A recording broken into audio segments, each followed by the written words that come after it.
What's going on, family? It's your boy Simo the C Mitchell checking in with another episode of the Falcons Bird Bath, pre-gaming it. Out here with my boys G Money, and we got Doe over here on the Standing. over here in the What's app. that, man?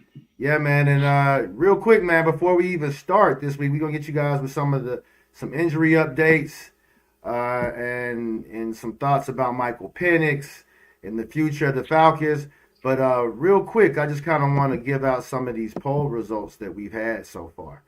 I believe that with the poll on the YouTube channel, about 20% well, 90% of the vote, I was going to say 20% said we should get rid of them, but really 90% of the vote actually said that we need to stay the course and keep rocking with Michael Penix. Uh, as far as the Facebook group, the Facebook has it at about 70% of viewers actually said that Michael Penix, we need to stay the course with Michael Penix. And we had about 30% of our viewers said that we shouldn't stick with them and that we should go ahead and just move on. And roughly, if we talking numbers, that's like about 164 people said that we should stay the course, and I think it was somewhere. What did we say? G. It was about maybe 70 people said. Yeah, it was like 70. Once you split it, yeah, it was like 70 people that made Yeah, that. What, 30? You said 30 something. Oh, you said straight 30. Okay, yeah, it was 30%. a straight 30, not even no straight up and down 30. Right, right. So that just a quick piggyback on that real quick. Like, I actually voted on the post as well. Mm. And just to contribute my thoughts, um, briefly, I felt it's like it's too early to abandon that decision. We saw a lot of promise. It's only year one. Injuries happen. It's football. This is a very brutal sport, you know. And you can chalk it up how you want to chalk it up, but you can. I know a lot of people are looking at it like, oh, he just got injured. Like no, but he actually was already injured. He was playing injured because he had a bruised bone, and then he tried to still kind of keep going out there without rehabbing it properly or whatever. So you can look at it, from a dynamic. Oh, he just went out there and got hurt. No, he was already going. He already having some issues prior to that. So I feel like personally, it's entirely too early to just jump ship and abandon that whole project. And he was showing promise, and there's a huge likelihood that we will have a either different coordinator next year, and then even if we don't, there's the promise of they will be more familiar with each other. And I revert you back to Mike Shanahan's first year, not Mike Shanahan, but Shanahan's first year as an offensive coordinator and how crappy that was versus his second year. So there will be some growth with that player, not that he did this in his first time with the clipboard. And I land my plane with that. Yeah, I think as far as my stance on it just a slight difference. I don't think we should abandon Penix, but I don't think we should abandon the idea to shore up our QB room. Right. I know a lot of people may look at it as like, yeah, well, you're giving up on him. I'm not giving up on him. I mean, the guy's had five season-ending injuries in the past 8 years of his career. Although he's young, um, you still don't want to get caught in that situation where he injures his. It's not like he had minor injuries. He had major injuries, and I just feel like we need to shore up that spot and to a situation where that if this happens again, that we got somebody that can back us up and come in here and make some waves. Also, I mean, shore up your future. There's nothing wrong with that. There's nothing wrong with going out into the draft and somebody falls your way. I mean, we don't have many draft picks, so you kind of don't want to waste draft picks on, in a high position on a QB because that kind of contradicts what you've been trying to do with this team. But I mean, yeah, I think we should shore up that position and however we do it, whether it's free agency or through the draft. Let's hold that thought for a second. Hey, G, let's get some injury updates real quick with this. All right. Some of the All right. inactives So, that we have all already. right. So, full blown right now at this moment out is and I'll go down to out to questionable. Out is of course the Malik Burton. He hadn't really played this year. Linebacker, we hadn't seen him yet. Drake London is out. Josh Woods is out. Zach Harrison is out. And the last out, but definitely not the least, Michael Penix Jr. is out. And those guys are out. Billy Bowman, Zach Harris actually went on IR, so that's 4 weeks for them. And Michael Penix Jr. is likely out for the season. Those are those, and the questionables are Leonard Floyd, questionable. Matthew Bergeron is questionable. And Christian Landstrom is a questionable. We're getting back Mike Hughes. It was a neck injury. Divine Diablo. So sorry, Jesse Bates did not practice Friday, but they right now it looks like he's playing. Jalen Walker looks like he limited practice. It's like Wednesday, but he practiced Thursday and Friday. So and right now it's looking like I'm sorry, I said that wrong. He had limited practice. Hold on a minute. I said it right. So it was Wednesday. He had a limited practice. D offered for getting him back. He was limited practice Wednesday, full practice Thursday, full practice Friday. So it looks as if he's playing. We're getting AJ Terrell back. He was limited practice Wednesday, full practice Friday, Thursday, and Friday. So there's really nothing out on that. Let's see who else. Leonard Floyd. Leonard Floyd was a hamstring. He was limited practice. We're getting him back this week as well. We were like riddled last year with injuries. A lot of people did not play.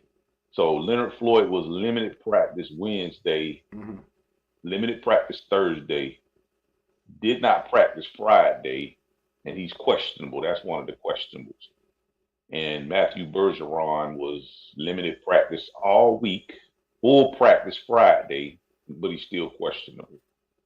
And like Caden Ellis was limited practice Wednesday. He was on there, but he practiced. He looks to be like he's gonna be available. And then y'all might not remember, but Liam McCullough didn't play last week either, and he did not practice. It appears to be looked like Thursday he did not practice. I'm sorry, Friday he did not practice, but it looks like he's gonna be able to go. I mean, y'all played last week, but he's been kind of like they've been resting him a little bit, like a lot of veteran rest. But he looks like he's gonna be available too. But those are all the people that are actually been going through things this weekend. The heavies will be the Michael Penix Jr. situation, the Billy Bowman situation, and the Zach Harris situation. So all those guys, we're not gonna see them for starting from the IR guys, which is Billy Bowman Jr., Zach Harris, 4 weeks, and probably won't see Michael Penix Jr. till next year. I mean, I'm sorry, probably next year. Very likely, no chaser with that. Did you already mention Mike Hughes? Whether we'll have him back or not? Yeah, Mike Hughes was a neck, right? So I can circle back around to that for sure. I'm sorry. Mike Hughes was a neck. He had a neck injury.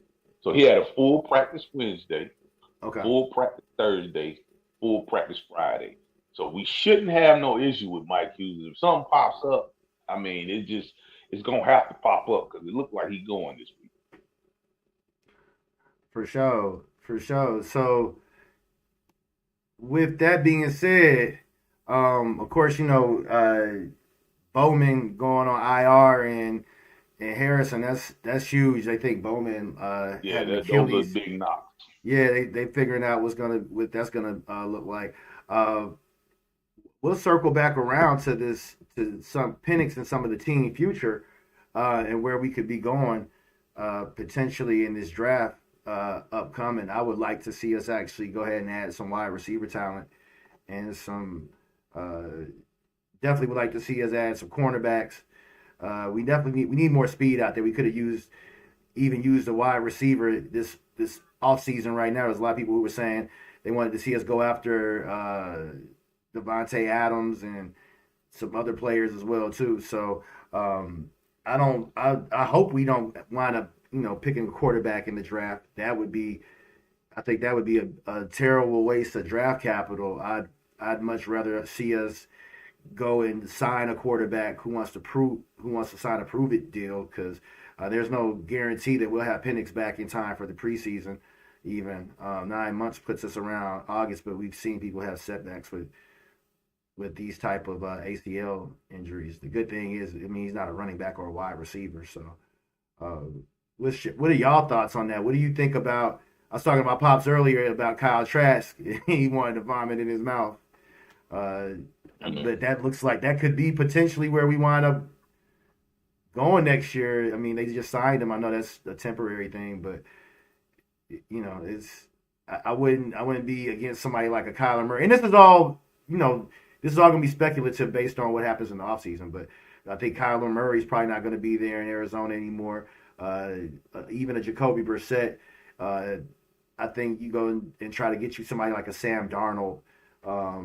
Again, he may not be available, but just saying somebody in that ilk, somebody like a Daniel Jones that as the season's going on, they played pretty good, but they're starting to kind of get exposed where you wouldn't feel bad if you did go back to Penix and try to give him a try. But what are y'all thoughts on that? Okay.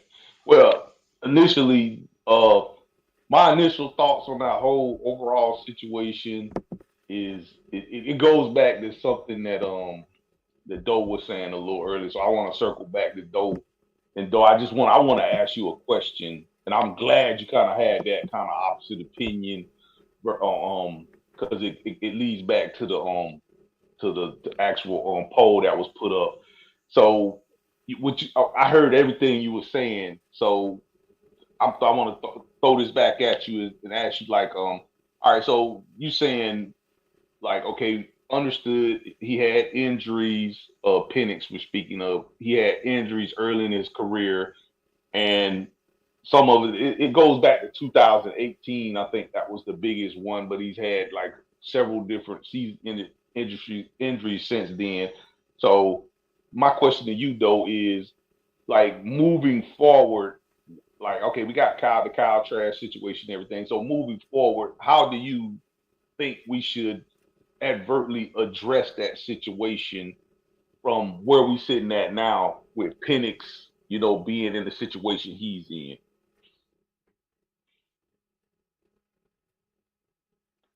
Doe? Well, I think, Seymour, I understand what you were saying about not getting a draft pick. That'll be devastating, especially we don't have any draft picks like that. I don't like Kyler Murray personally. I'd rather have Jacoby Brissett. Kyler Murray is a little too small. But he's a playmaker, which is awesome. I like a playmaker, and I think we kind of do need that. But and he makes plays with his legs, which is cool. But as far as Jacoby, I'd rather take Jacoby Brissett over that any day. That's my thought. I feel that. I would prefer to have Jacoby Brissett as well. Yes. And I feel like that versus and Jacoby Brissett, I don't know if he offers us the longevity that we would be looking for in that position. And I refer back to some of the stuff I've seen in the talks, as far as in the groups and stuff, comments and stuff like that. And people have said things just like a game manager. And then Jacoby, he would definitely offer that, but I'm personally okay, what are we looking at as far as a franchise long term? Penix still has that polish on him a little bit. For me, I don't even say a little bit. He still got that polish on him. It's just injuries happen. That can happen. What happened to him can happen to anyone. And then it's even if you move on from him, like, reverting back to what you were saying, though, even if we move on from him, we could go get another guy in the draft. You could sell out and move back up into the first round, right? That can happen. And then we move on from him, and then we go get another guy, and we wind up back in the same thing again, get hit bit by the injury bug again. Because injury, I mean, that can happen to anybody. That's a gimme. And if you play football long enough, you're going to get hurt. And it's just unfortunate that, after what did he play? 13, 14 games. After 13 to 14 games, here we are. I mean, here we are in a situation with him. And unfortunately, he wasn't playing good. But I'm not gonna put all that on his shoulders, the fact that he wasn't playing good, because our offensive coordinator wasn't, in my opinion, he wasn't doing adding the nuances that you would add if you got a rookie player like to that extent. He just wasn't giving it to him like that. And when you got a rookie player, it's just certain things that you have to do in order to make things a little better for him. Make him be able to see things better than what he's able to see. Where else would you like to see us potentially shore up, or some of the offseason moves you like to see? Because I mean, we are a bit far out, so we don't really know even what quarterbacks are going to be available at this point in time. But who are some names that you would like to actually see? I mean, or some positions where you would like to see us first and foremost go. What do you think the most immediate needs of this team are as it stands right now, moving into the offseason? Well, what I would like to say, I'm not okay. We can move on. For me, we can shore up quarterback with a guy like you said, a Jacoby Brissett or somebody like that. Somebody that's not necessarily going to be our guy, but he gives us that the luster that we need in that room. But as far as what I see, like you said, I would like to see something more longevity in the wide receiving room. I definitely, with the defense that we're running, I know that Brick has his idea of how he wants to do things, but I would like to see them go get I like to see 2-0 techniques nose guards coming out of the draft, maybe one coming out of the draft, one in free agency. I definitely I like Mike Hughes, and I have missed Mike Hughes, but I just honestly feel like we can do better. Even if you go and get him a corner at that second spot. And that's, I feel as if we got guys that can still shore up the nickel. I think it's a lot of instability, because right now Brick is leading so hard on Alford. And it's cool, but I just feel like from what I've seen some guys that can actually do that. And last but not least, my top thing on defense would be go get some more linebackers. Go get 2 solid linebackers. I don't care where you get them from. Linebacking is a little bit harder to transition coming out of college. So I'd be fine with going to get 2 solid linebackers in free agency, but just make sure you go get those linebackers that if we don't get in the situation that we've been in here lately, where you're just thumbing and bumming. It's the pros and Joes, like you say. I mean, that's a great saying, and we hadn't really we had a bunch of Joes playing that linebacker spot lately. Really? That's why the defense has really been railing to the extent they have. And we gotta figure this thing out with this offensive line. We have hit what I would call a nightmare at offensive line. Now I don't feel like that's something you fix in the draft though. And that's just the total. I feel like with what we have, if we're going wrong with that, I heard somebody even say just move on from Caleb McGarry. Some guy said Caleb's up. And I was like, I still can't even hide my true facial feelings about that, because it's like, he's not the best pass blocker. We're not you're not going to get an argument with me on that. But if we're talking about his run blocking, he is well above average with his run blocking. And if we're basically a running team. We're a run first team. And every time we get away from that, that's where we always struggle, when we try to get our rookie quarterback to play too much, when we do him a huge injustice. Yep. I saw someone say, Simon, you might have saw it too. Someone said we have become quarterback killers, because we inject these quarterbacks too quick. We don't put them in the right type of situations, and then we're aesthetically ready to move on from it because of the aesthetics. We're aesthetic ready. You don't really give it a chance for the growth and development that is needed at that position because aesthetics ruins a guy's career in Atlanta. And I'm tired of that. I'm tired of us just moving on. Everybody just so bitter and want to be right, and that's terrible. All these fair weather fans and people actually listening to them. They're getting a platform to actually spit that venom at us, and that's not what we need. We're getting there. It's gonna happen. Even though we're losing right now, you got to look at how we're losing. You just can't look at we're losing. It's so terrible. You got to look at how we're losing, and that is so important. It's a lot of. Always matters. So I want to touch on that. So it is a lot of. We're losing a lot of close games. Some people sometimes they might look at that and say, "Well, you've seen them where they use that to defend coaches. Oh, well, it's been a tough year for this team. They lost so many close, heartbreaking games, and they use that as an indicator for it being a good coach or a good team, and they're just a few plays away. But with us, it seems like the way we're losing some of these close games, it's like, well, look at these close games that we're losing that could have went the other way if we had have just made some better decisions with better play calling, better play personnel moves at the time, or whatever the case is. I mean, do you think that they should give Raheem another chance moving forward? Okay, so you're right, and everything you said is accurate. But Right. here's what we all have to understand. Okay, we're in a situation that Arthur Blank decided to go with. So, but just like players have to grow and develop, coaches have to do the same thing. Right. They absolutely there's no coach that's gonna just jump off the banana boat and just know all the nuances that come with that, all that, and then pressure busting pipes, and it's a lot of pressure that goes into that. So, am I ready to move on from Raheem?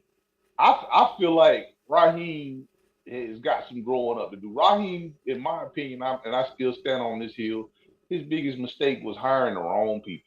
He hired his friends. Agreed. And if there's a lesson to be for him to take away from this, and you will never know the lesson if we just go, no, you're fired. We'll never see because Dan Quinn was given a chance to see if he learned this lesson about things. I know we kind of jumped ship on Arthur Smith. We Shout out didn't to give Trent in the him. chat, by the way. Appreciate the love, Hey, shout out homie. to Trent. Appreciate it, brother. But we did Arthur Smith. We did kind of. I kind of agree at this point. Initially, I didn't look at it like that, but I feel like we kind of did jump ship. But he did. He got a little more of a chance that Raheem is getting to right the ship. So, and Raheem's mistakes have not been small in hiring the wrong people. Hiring the wrong people it can be disastrous. And Agreed. so him falling on the sword, uh, like he does a lot of times, makes me like him as a coach. I'm not at this point. I'm not ready to jump ship on him. Now, I may feel a little different when the clock times zero on week 17. I might feel a little different then, but I'm willing to gather all the evidence to see what my decision would be then. But right now, no, I'm not ready to jump ship on. Not right. Right now, we're not. It's not a lot of it. Okay, yes, there are some coaching issues, but we're not losing because of those coaching issues. We're losing because of terrible execution and and injuries. I mean, and then okay, you don't want to. It's next man up and everything, but it's still. I don't care. Next man up, whatever. We're already a struggle. We're going to be a struggle team at the beginning of the year. So so at the end of the day, it becomes Jims and Joes beyond that, and coaching in between both of them. You know, and has Raheem? The question you would ask: Has Raheem as a coach gotten better this year or last year? Are you seeing the same thing? And you got to answer those questions to be honest. But I'm willing to wait till week 17 when the clock strikes zero to ask myself those questions. But right now, no, I don't feel like my biggest thing with firing Raheem right now would be the repetitiveness that you're gonna get. You're gonna have to start all the way back over again. And I personally don't want to do that right now at this juncture. Right. Yeah.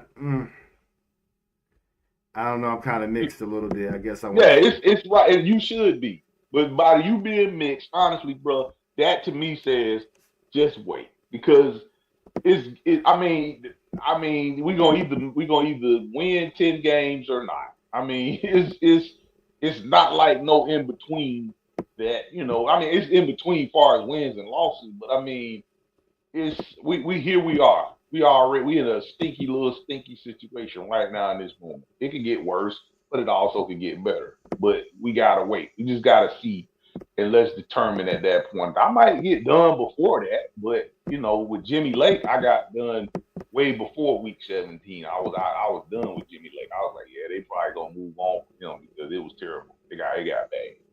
But it seemed like he kind of turned it around. But it's still, even when he turned it around, it wasn't enough. It just wasn't enough to win no football games. Not for me. So just be patient with it. Be patient with yourself. Yeah, I guess that's ultimately all we could really do at this point. If Raheem finishes out the season, that's going to be the bittersweet thing. If Raheem finishes out this season on a good note, it's like, okay, where do we go next? And it might give us a false hope that we don't really want to have. So that's kind of what I'm worried about a little bit, is a situation like that. Raheem coming out, finishing the year strong, and it being like, now. But that's hypothetical. You can't live in a hypothetical world. You know what I'm saying? That's hypothetical. Well, if you don't, the whole idea is if you don't, it's a matter of whether you trust that. If Raheem comes out and he finishes strong, do you trust that is the real Raheem, or do you trust? Right. Do you think that that's an aberration? That's kind of where I was kind of going with that. I'll shift gears to that, and then I'll say, and I'll piggyback off of that, and I'll say, regardless, it's still 3 years. Even if he do that, it's still the same 3 years of trial and error that everybody else got. So that's giving him enough rope to hang himself, and that's realistic. And I wanna kind of read a little bit of what Trent's saying over in the comments as well too. He says, I agree. I don't think Raheem during the game has done too bad, but his decisions and a lack of change may cost him. He's saying that next man up is overrated. Atlanta specifically is not. Okay, Trent. Let me finish reading this comment though. He says, wait, let me read this right. Next man up is overrated. Atlantic specifically is not on the next man. A lot of time we're on the third and fourth practice man up. And just his last comment, he says, he's asking, what's the difference between Jimmy Lake's scheme and Ulbricht's scheme? I see similar alignment. Am I wrong? So we'll address all those. G, go ahead. So what's the difference in Jimmy Lake and Ulbricht? Okay, all right. I mean, let me hit that one first. There's an obvious difference in Jimmy Lake. Jimmy Lake tried to run a hybrid 34, but it was more like a 4-3 scheme. Okay. And Jimmy Lake was he did what I would call he hang his hat on players. Ulbricht, he rotates. Like if you're on that defense, if you're on that 53-man roster, you're gonna get some burn. So Jimmy Lake really he predicates his defense on speed and attack. No, I'm not Jimmy Lake. Ulbricht predicates his defense on speed and attacking. Right. That's why he rotates so heavy, especially in the front. He doesn't rotate so heavy in the behind those guys, but he does rotate in the secondary. But he rotates so heavy because he relies on those guys having fresh legs. So the difference in their defense is Jimmy Lake's defense was more of a read and react defense, but to me it was a read and get low to sleep defense because he never really attacked. If you're gonna read and react, you have to attack every now and then. 100% agree. Brick's defense, they attack. They coming. They might come on first down, they might come on second down, they might come on third down all together. But they're coming, and they're fresh legs, and they're coming. Agreed. And that's why he's doing. The reason why the reason why could even consider that question is because linebacking. Our linebacking it's been a disaster. And Agreed. linebacking in the type of defense that he runs, because if you look at the linebackers, he only runs two sideline to sideline linebackers, which is two stand up off all linebackers. The other two Agreed. are on the line of scrimmage, either chasing the quarterback or picking up the back out of the backfield. So if you look at those two nuances, that's why his defense would even be questioned.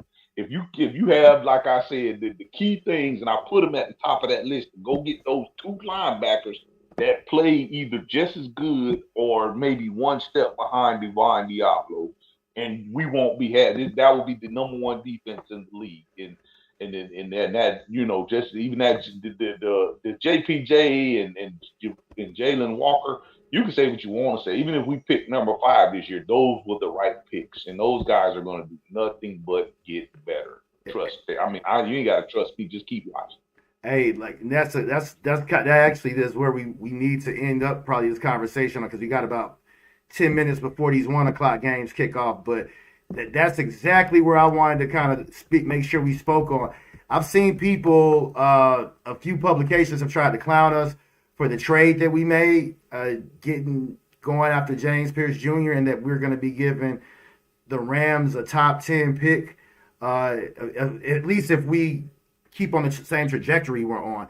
We could still win out. But regardless, I feel as though James Pearce Jr.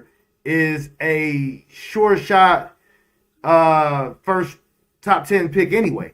I feel like he was worth every bit of that pick, no matter what our schedule, what our record winds up being. I just feel like we wind up using our first round pick this year early.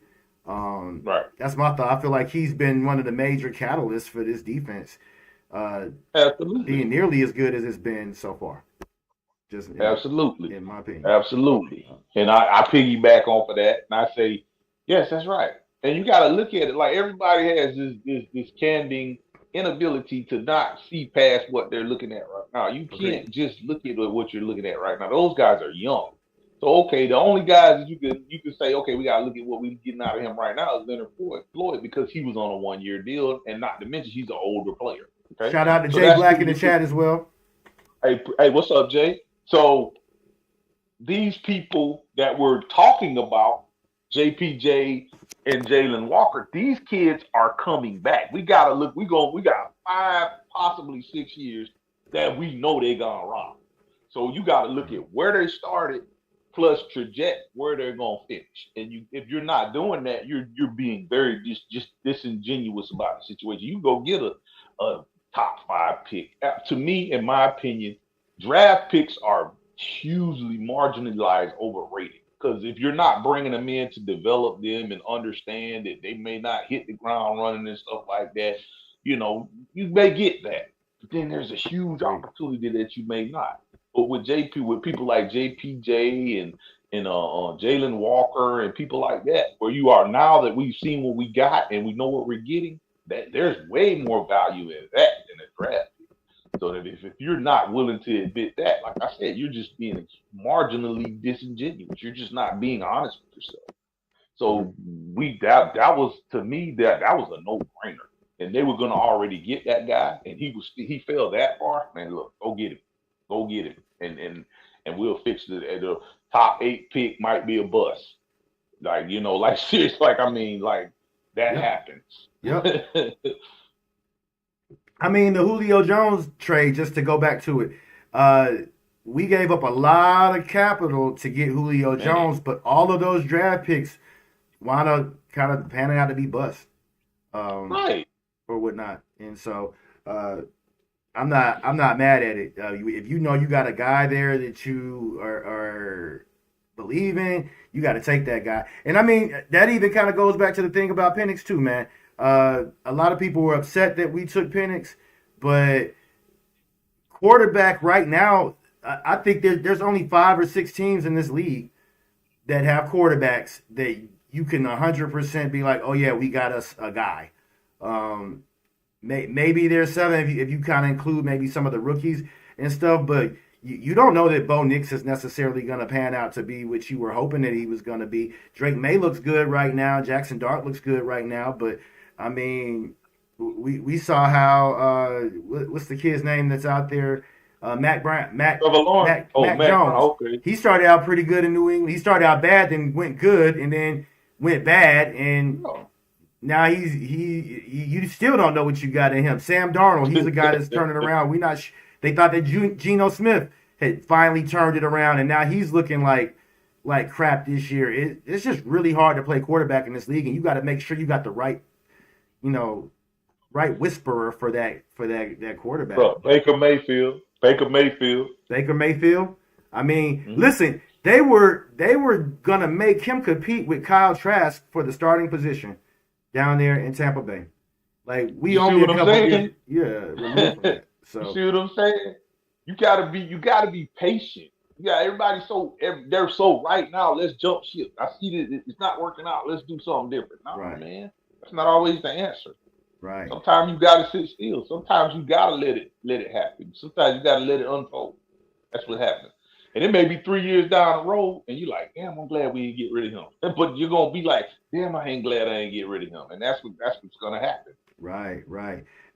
We gonna go ahead and kind of wrap this pretty soon because the 1 o'clock games are coming on real soon. I'm gonna read one more of Trent's comments as it pertains to Pearce out here. He said what I love about Pearce is we're getting exactly what was advertised, not a little bit more, not flash. He's exactly what they said that he was, which I totally agree with. Like we got us a dog for real moving forward. So. Oh, he said he saw Trask on the field this week for us in practice. Trent, how good was he? I'm kind of curious what you thought I'm about curious Trask too, in Trent. practice, and we'll drop an update for that later on. But we appreciate everybody tuning in with us. Make sure you hit that like and subscribe if you are checking us out on Point Game Official on YouTube. We're on Point Game on Facebook as well too. If you're watching us on Facebook, go over to the Point Game page, professional business page, hit us with a like, share, share the videos. We're gonna hop on at the live stream at 4 o'clock. We might go on a little bit early, but we're gonna stream for the 4 p.m. games. Yo, Versus Trent. I'm sorry to cut you off, but Trent responded. He said, he's tossing the ball like Kurt said, so he must be looking all right. Okay, just tossing the ball by Kurt. Okay, cool. We're gonna see what's up with that, man. But definitely, man, y'all make sure y'all tap in with us for the 4 p.m. game, and we're gonna do a watch party and stream, and see if I can even drop some links for somebody in there, anybody out of market who actually wants to watch the game. If anybody has a stream link, go ahead and let us know. We'll try to get it out to people while we watching the stream as well too. So for Point Game Official, it's your boy C-Mo checking off for G Money. And Doden already popped out to watch the kids. But check back in with us, baby. Peace. All right, peace.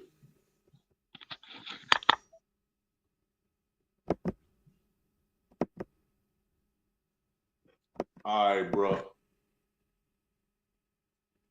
don't know if you can hear me. I don't know if you can hear me, bro. I'm about to. Yeah. Tap in with me, man, later on, man. I'm about to break the live on both of the platforms. So I'll tap in with you before the game start. All right, bro. I'm at peace. Peace.